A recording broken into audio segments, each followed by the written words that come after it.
কি রে বেটা, তুই কি মানুষ না? তোর ভিতরে কি একটু বিবেক নাই? তোরে এতভাবে সুযোগ সুবিধা দিল, তোরে এতভাবে অফার দিল, তুই কোনোভাবেই কোনো গুরুত্বই দিলি না। এই কারণে এই কথাটা বলতেছিলাম। এই কারণে আল্লাহর নবী বলছে, রমজানের শেষ দিকে আইসা জিব্রাইল আমারে জানাইছে, ও নবী, রমজানের মতো এত বড় মাস, এত সুযোগ, এত অফার, এতভাবে মাফ করার বুদ্ধি আল্লাহর পক্ষ থেকে সুযোগ থাকার পরেও যারা রমজান পেয়েও গুনাহ মাফ করতে পারে নাই, নাফরমানি ছাড়তে পারে নাই, জাহান্নামের মুক্তি নিতে পারে নাই, জান্নাতের বুঝ করতে পারে নাই, আল্লাহর নবীকে জিব্রাইল বলছে, ও নবী, আল্লাহর লানত তার উপরে। নবী বলছে, আমিন, আমি মুহাম্মদের লানত তার উপরে। গাফেলের জন্য সবই কঠিন। গাফেলের আবার শুক্রবার কি আর শনিবার কি, বুঝেন নাই? গাফেলের আবার জানুয়ারি কি আর ফেব্রুয়ারি কি। গাফেল সান দেখলেই কি, সান ডুবলেই কি। এই হলো আমাদের হালাত।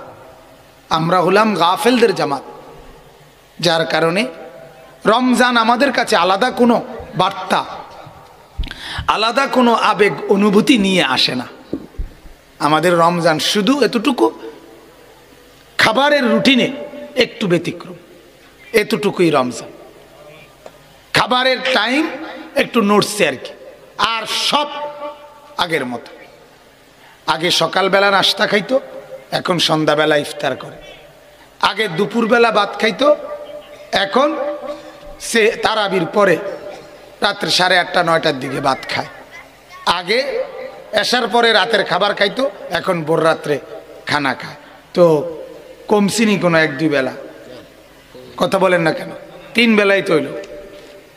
তাইলে আগে সকালের নাস্তা খাইতো পরোটা 2টা আর ডাইল ভাজি দিয়া, আর এখন ইফতার করে বুট, মুড়ি, পেঁয়াজু, আলুর চপ, বেগুনি, বুরিন্দা, জিলাপি, টমাটো, ক্ষীরা, ধনিয়া পাতা, কাঁচামরিচ, হ্যাঁ, এই সব কিছু মিলায়। তো এতে বেলা তো আপনি আগের মতো পরোটা আর ডাইল ভাজি খাইতেন, এটাই তো ছিল বেলা। কথা বুঝেন নাই? আপনারে শুধু পরোটা আর ডাইল ভাজি খানা বন্ধ করাইয়া আপনার এই কদ্দুর বন্ধ করানোর, আর আপনি এটার শোধ উড়াইলেন এভাবে যে এটার থেকে 10 আইটেম বাড়াই এলাইছেন আরো। তাইলে আর মেহনত কি করলেন?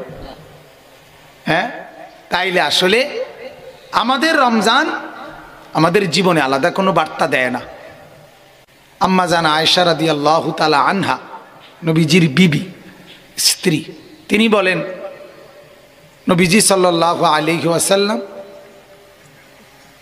11 মাসে যে পরিমাণ আমল করতেন, রমজানের প্রথম 20 দিন তার চাইতে বেশি আমল করতেন। আর শেষের 10 দিন ওনার ইবাদত দেখে কে? ইবাদতের জন্য শেষ 10 দিন নবীজি, আম্মা জান আয়েশা বলেন, কোমরের মধ্যে লুঙ্গি, শাদ্দা মিজারাহু, কোমরের লুঙ্গি শক্ত করে বেঁধে নিতেন। মানুষ কোনো ভারী কাজ করতে গিয়ে কোমরের মধ্যে গামছা বা রুমাল বাঁধায় টাইট করে, তাহলে শরীরে কি আসে? শক্তি আসে। এজন্য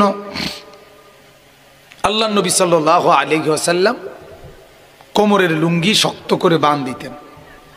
ওয়া আহিয়া লাইলাহু, এবং সারা রাত, রমজানের শেষ 10 দিন সারা রাত আল্লাহর নবী, আম্মা জান আয়েশা বলে, জেগে থাকতেন। ওয়া আইকাযা আহলাহু, এবং 3 নম্বরে নিজের বিবি, বাচ্চা, সন্তান, পরিবার সবাইকে রমজানের শেষ দশকে, শেষ 10 দিন জাগায় দিতেন। ডেকে ডেকে বলতেন, ফাতেমা, রহমত মাগফিরাত শেষ হয়ে গেল, আর অল্প কয়দিন নাজাতের বাকি, ওঠো আর ঘুমায়, রমজান তো চলে যাচ্ছে। আয়েশা, ওঠো, রমজান তো বিদায় নিচ্ছে।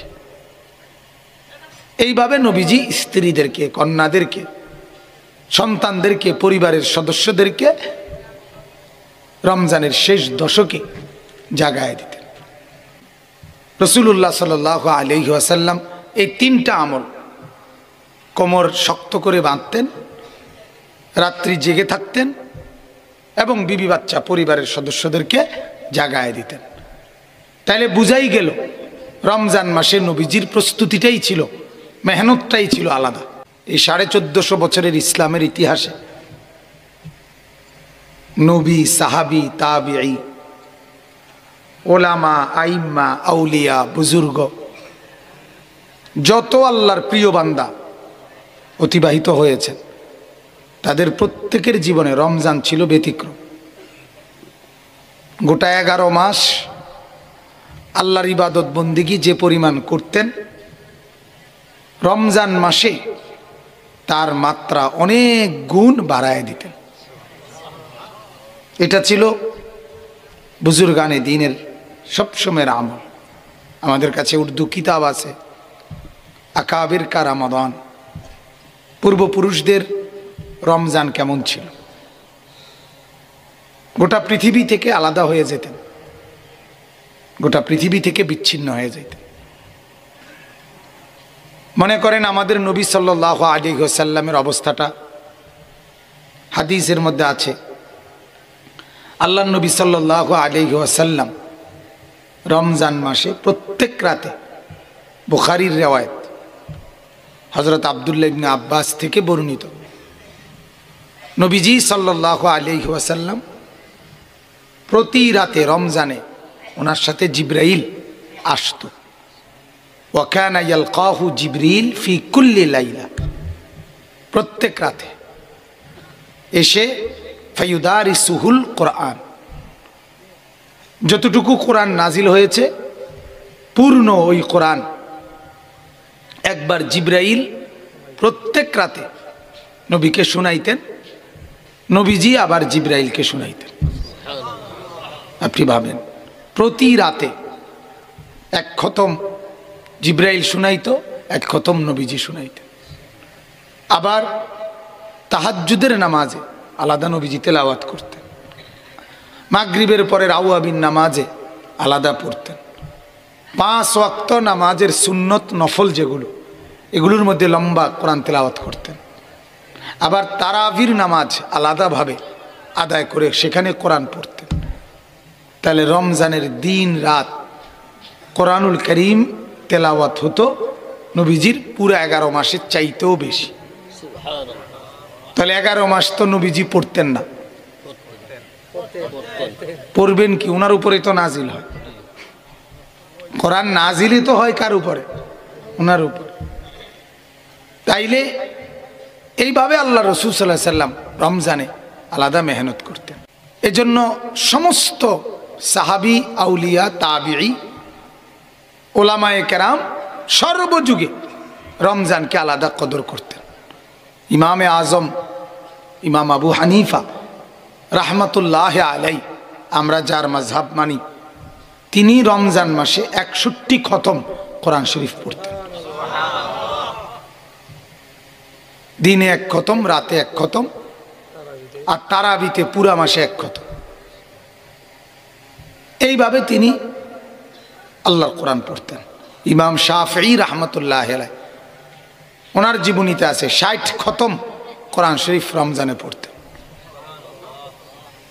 আমি সিলেটে এমন এক ভাইকে দেখছি, সিলেট একজন ব্যবসায়ী, শাহজালাল দরগার সামনে ব্যবসা করে, আমাদের পরিচিত ঘনিষ্ঠ মানুষ, অল্প বয়সী যুবক। সে আল্লাহু আকবার গত রমজানে 33 খতম কোরআন শরীফ পড়ছে। এইবার বলছে কিভাবে সম্ভব? এই জমানাতেও তাহলে নমুনা আছে। তার এই জন্য গাফেলের জন্য অসম্ভব।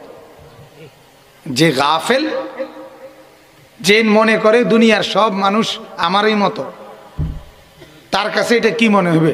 অসম্ভব। আরে কি কয়টি বুঝি কথা হয়, এটা কথা, এটা কোনো টেলিভিশনে বলছি এটা না, এটা কিতাবে পড়ছে। হাজারো লাখো ওলামায়ে কেরাম এটা বর্ণনা করছে। এত আলেম মিথ্যা বলে না, এত আলেম কি বলে না? অতএব এটা খেয়াল করে